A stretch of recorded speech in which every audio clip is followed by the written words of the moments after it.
Assalamualaikum warahmatullahi wabarakatuh.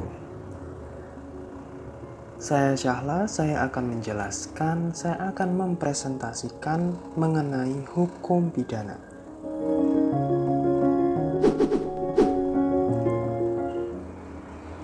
Dalam presentasi kali ini, saya akan menjelaskan apa pengertian hukum pidana, ruang lingkup hukum pidana, apa saja unsur-unsur hukum pidana, jenis-jenis hukum pidana, dan juga penuntutan dan pelaksanaan pidana dapat dihapuskan. Mari kita bahas satu persatu. Pengertian hukum pidana. Hukum pidana adalah peraturan hukum mengenai pidana.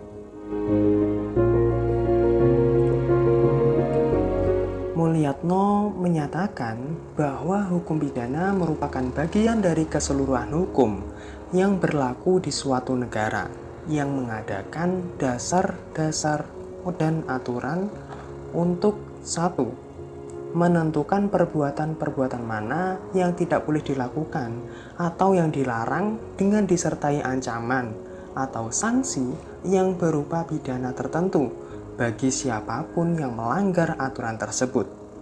Dan yang kedua, untuk menentukan kapan dan dalam hal apa kepada mereka yang melanggar larangan-larangan atau aturan-aturan tersebut dapat dijatuhi hukuman sebagaimana yang telah diancamkan. Dan yang ketiga, untuk menentukan dengan cara bagaimana pengenaan pidana itu dapat dilaksanakan jika ada orang yang telah melanggar aturan tersebut.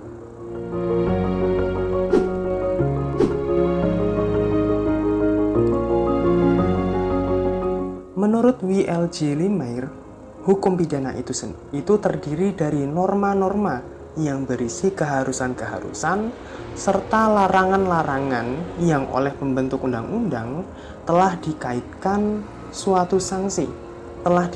dengan suatu sanksi berupa hukuman, yakni suatu penderitaan yang bersifat khusus. Atau dengan kata lain, hukum pidana merupakan suatu sistem aturan yang menentukan terhadap tindakan-tindakan untuk melakukan atau tidak melakukan sesuatu. Dan dalam keadaan yang bagaimana hukuman itu dapat dijatuhkan, serta hukuman yang bagaimana dan seperti apa hukuman itu dapat dijatuhkan kepada pelaku tindakan-tindakan tersebut.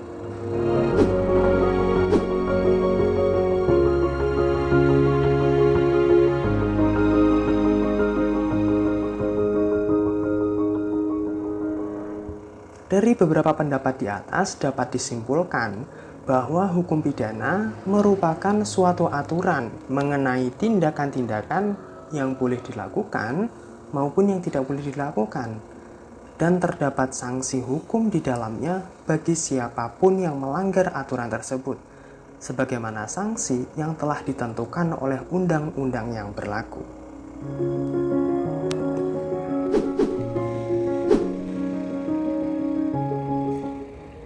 Ruang lingkup hukum pidana. Ruang lingkup hukum pidana ini ada dua, meliputi tempat terjadinya delik atau locus delicti dan waktu terjadinya delik atau tempus delicti. Apa saja itu? Mari kita bahas.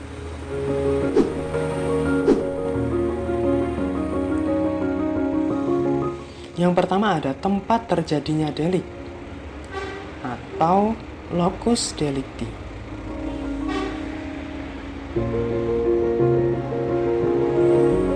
Dalam pasal 11 Undang-Undang KUHP nomor 1 tahun 2023 menjelaskan tempat tindak pidana merupakan tempat dilakukannya perbuatan yang dapat dipidana.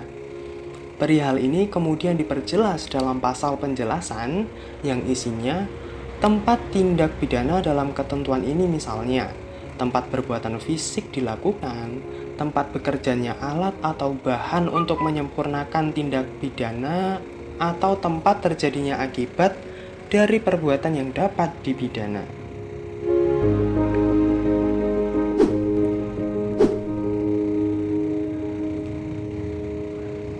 Yang kedua, waktu terjadinya delik atau tempus delicti. Dalam pasal 10 Undang-Undang KUHP nomor 1 tahun 2023 menjelaskan, waktu tindak pidana merupakan saat dilakukannya perbuatan yang dapat dipidana. Kemudian ditegaskan kembali pada pasal penjelasan yang berbunyi, waktu tindak pidana dalam ketentuan ini misalnya saat perbuatan fisik dilakukan, saat bekerjanya alat atau bahan untuk menyempurnakan tindak pidana, atau timbulnya akibat tindak pidana. Ketentuan ini tidak membedakan antara tindak pidana formil dan tindak pidana material.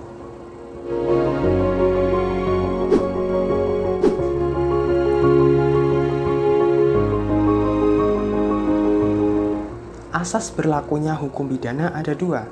Yang pertama menurut waktu, dan yang kedua menurut tempat dan orang. Apa saja itu?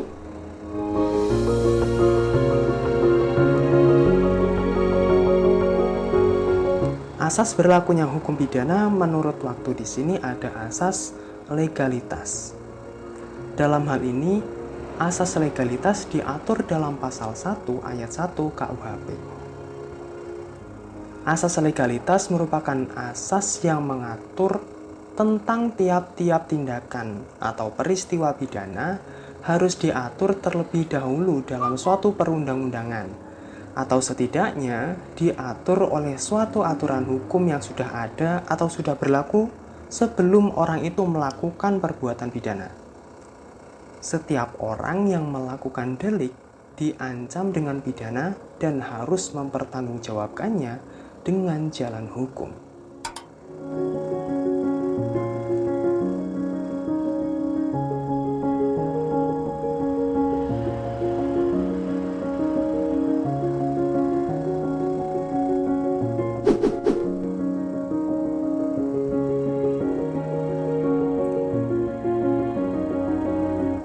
Yang kedua ada asas berlakunya hukum pidana menurut tempat dan orang. Di dalam asas ini terdapat 4 asas, yakni yang pertama ada asas teritorial atau wilayah, yang kedua ada asas personalitas atau asas nasional aktif, yang ketiga ada asas perlindungan atau asas nasional pasif, dan yang keempat, yang terakhir ada asas universalitas. Apa saja asas itu? Mari kita lanjut membahasnya.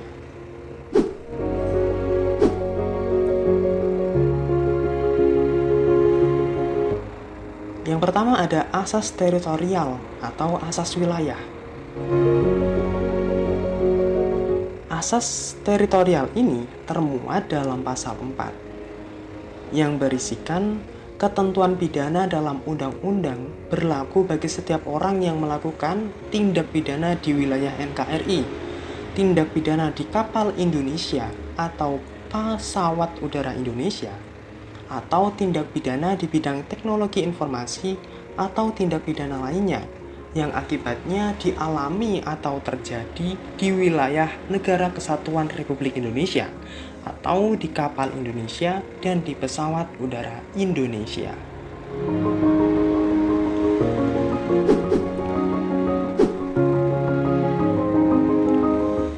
Yang kedua ada asas personalitas atau asas nasional aktif. Asas ini merupakan asas yang memberlakukan KUHP bagi semua orang yang melakukan tindak pidana di luar wilayah Indonesia. Artinya, hukum pidana Indonesia berlaku bagi semua warga negara Indonesia dimanapun ia berada, termasuk di luar wilayah Indonesia. Oleh sebab itu, asas ini dapat disebut sebagai asas mengenai batas berlakunya hukum menurut atau mengikuti orang. Asas ini tertuang dalam pasal 8 KUHP.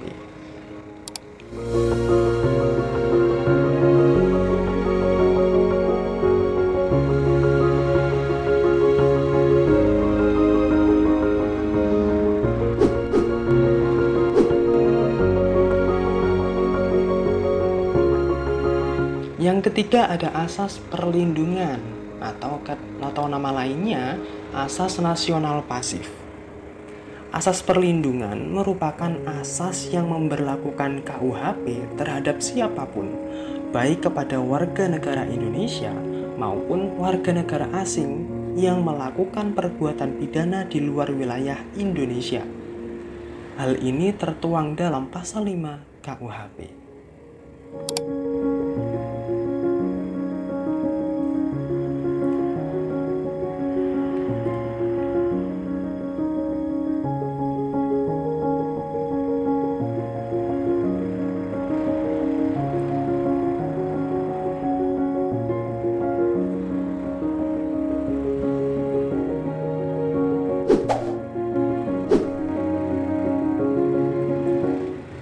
Yang keempat ada asas universalitas.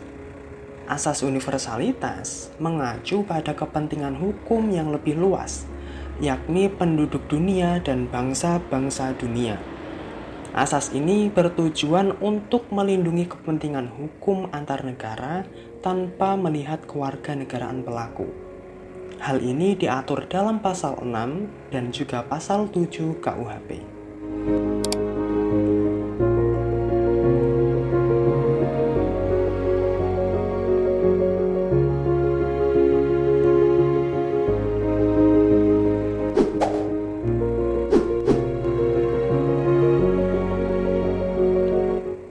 Unsur-unsur tindak pidana.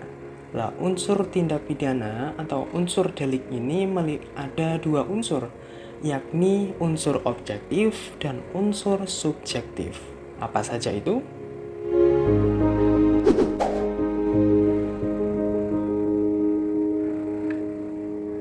Yang pertama, unsur objektif. Unsur objektif ini merupakan unsur yang berasal dari luar diri pelaku. Antara lain, perbuatan manusia meliputi perbuatan aktif atau perbuatan positif, yakni berbuat, dan perbuatan pasif atau perbuatan negatif, yakni tidak berbuat atau melalaikan. Akibat dari perbuatan manusia. Akibat tersebut dapat membahayakan dan merusak, atau bahkan menghilangkan nyawa, badan, kemerdekaan, kehormatan, dan juga kepentingan-kepentingan lainnya yang di situ dilindungi oleh hukum. Yang ketiga, keadaan-keadaan. Keadaan di sini pada umumnya dibedakan menjadi dua, yakni keadaan pada saat perbuatan dilakukan dan keadaan setelah perbuatan dilakukan. Unsur keadaan ini dapat berupa keadaan yang menentukan, memperingan atau memperberat pidana yang dijatuhkan. Dan yang keempat ada sifat dapat melawan hukum. Dan maksud kami yang keempat sifat dapat dihukum dan sifat melawan hukum. Sifat dapat dihukum berkenaan dengan alasan membebaskan pelaku dari hukuman. Sedangkan sifat melawan hukum adalah suatu perbuatan yang bertentangan dengan hukum.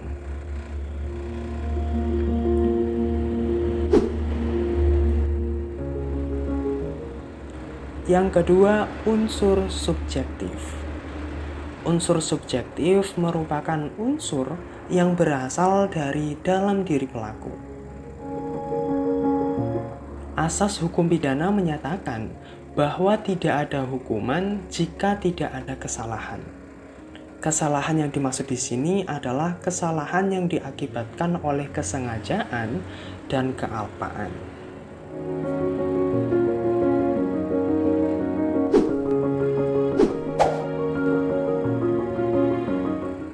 Kesengajaan terdiri atas 3, antara lain kesengajaan sebagai maksud, kesengajaan dengan keinsafan pasti, dan kesengajaan keinsafan dengan keinsafan akan memungkinkan.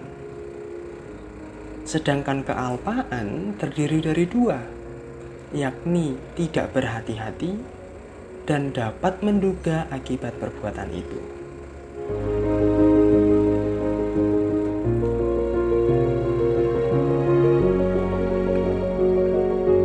Menurut para ahli, kealpaan ini disamakan dengan sifat kelalaian dan kurang kehati-hatian.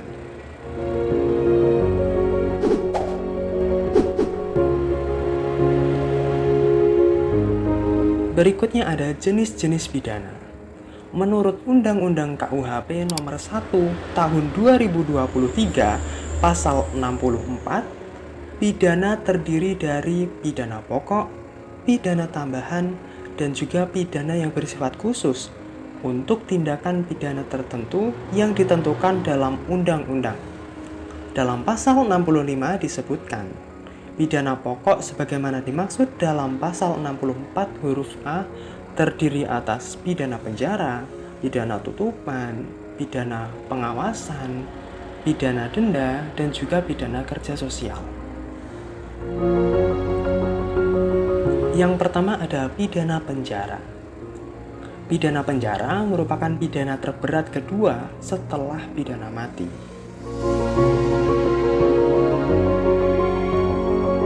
Lamanya pidana penjara bisa seumur hidup ataupun dalam jangka waktu tertentu sesuai dengan aturan hukum yang dijatuhkan oleh hakim. Untuk pidana penjara dalam waktu tertentu tidak boleh lebih dari 20 tahun. Hal ini diatur dalam Undang-Undang KUHP Nomor 1 Tahun 2023 Pasal 68 Ayat 4.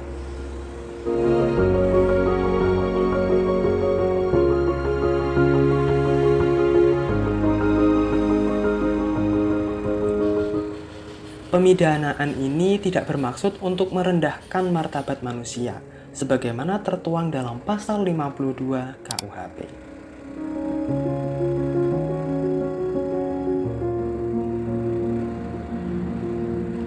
Tetapi dalam pemidanaan terdapat suatu tujuan yang juga tertulis dalam Undang-Undang KUHP Nomor 1 Tahun 2023 Pasal 51.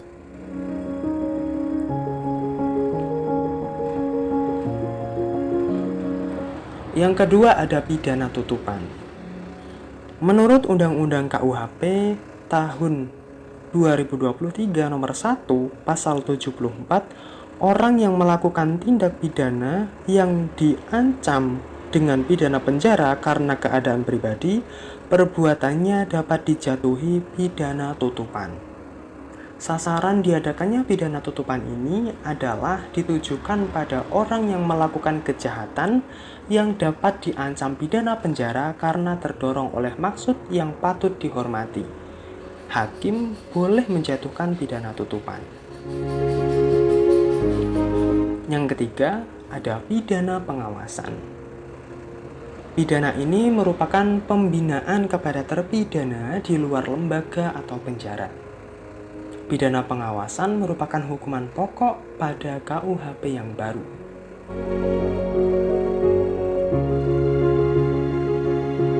Pidana pengawasan dapat dijatuhkan kepada terdakwa yang melakukan tindak pidana paling lama pidana penjara selama 5 tahun. Dengan demikian, dalam keadaan tertentu, hakim dapat menjatuhi pidana penjara. Yang keempat ada pidana denda. Dalam KUHP pasal 78 ayat 1 dijelaskan, pidana denda merupakan sejumlah uang yang wajib dibayar oleh terpidana berdasarkan putusan pengadilan. Pidana denda ditetapkan minimal 50.000 sebagaimana dijelaskan dalam pasal 78 ayat 2.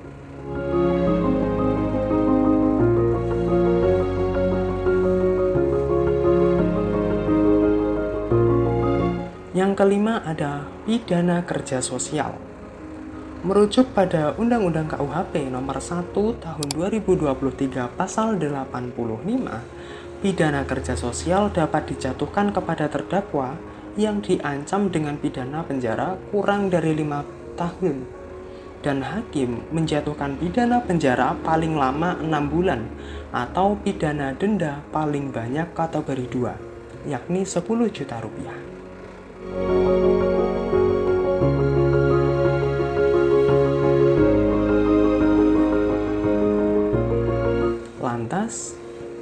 Dikemanakan hukuman mati?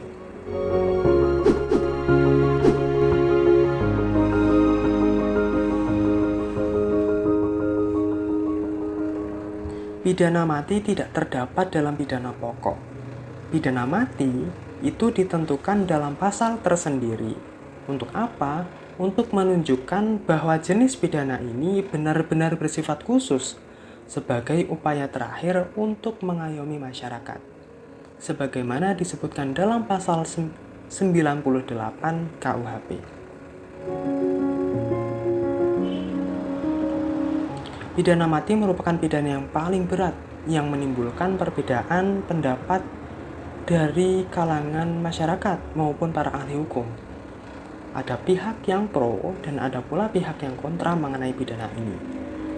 Bagi pihak yang kontra terhadap pidana ini berpendapat bahwa hukuman mati merupakan suatu tindakan yang melanggar hak asasi manusia atau HAM. Sedangkan pihak yang pro berpendapat bahwa hukuman mati pantas dijatuhkan kepada terdakwa karena menurutnya HAM itu ada batasannya, yaitu HAM orang lain.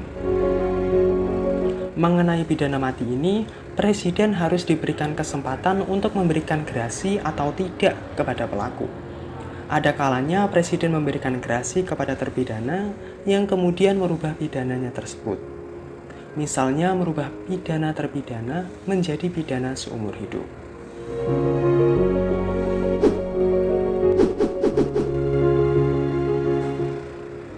Selanjutnya, hapusnya kewenangan penuntutan pidana.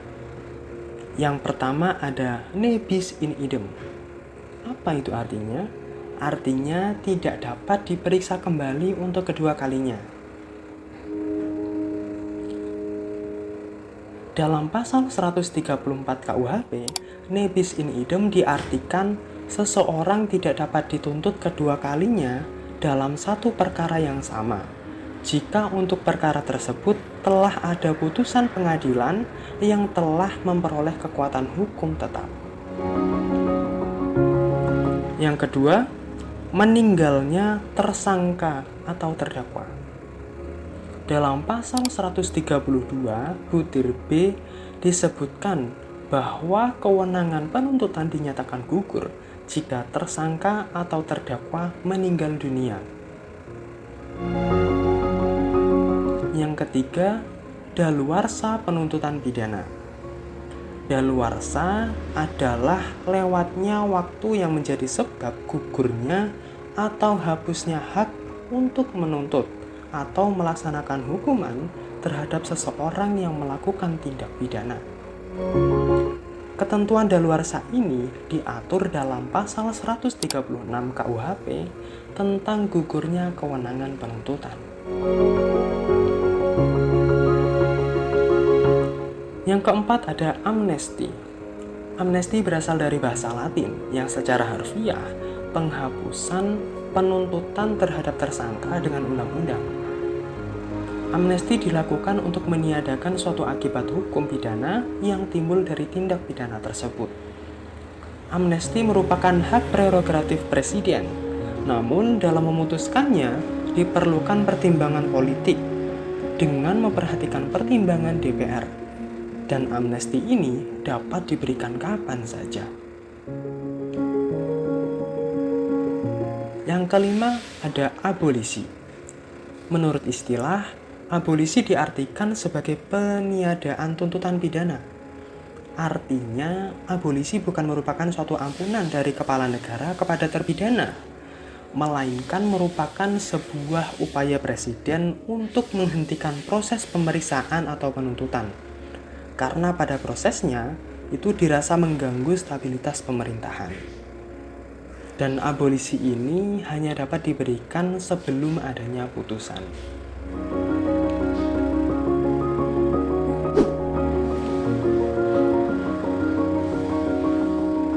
Hapusnya menjalankan pidana. Itu ada 3 syarat hapusnya menjalankan pidana. Ada meninggalnya terpidana, daluarsa, dan juga gerasi. Gerasi yang berarti pengampunan. Artinya, gerasi merupakan sebuah pengampunan yang diberikan oleh kepala negara kepada terpidana. Mengenai gerasi di Indonesia, diatur dalam pasal Undang-Undang Nomor 22 Tahun 2002 tentang gerasi.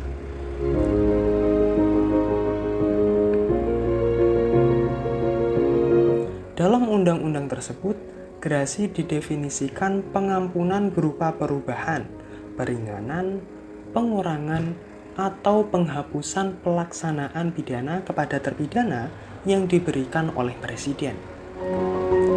Aturan mengenai gerasi juga terdapat dalam pasal 14 ayat 1 Undang-Undang Dasar 1945.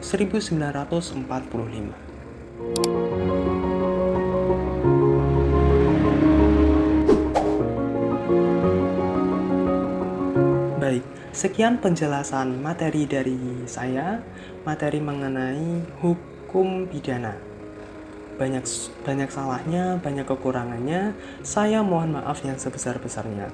Semoga materi ini bermanfaat untuk teman-teman, semoga materi ini bermanfaat untuk kita semua. Akhirul kata, wassalamualaikum warahmatullahi wabarakatuh.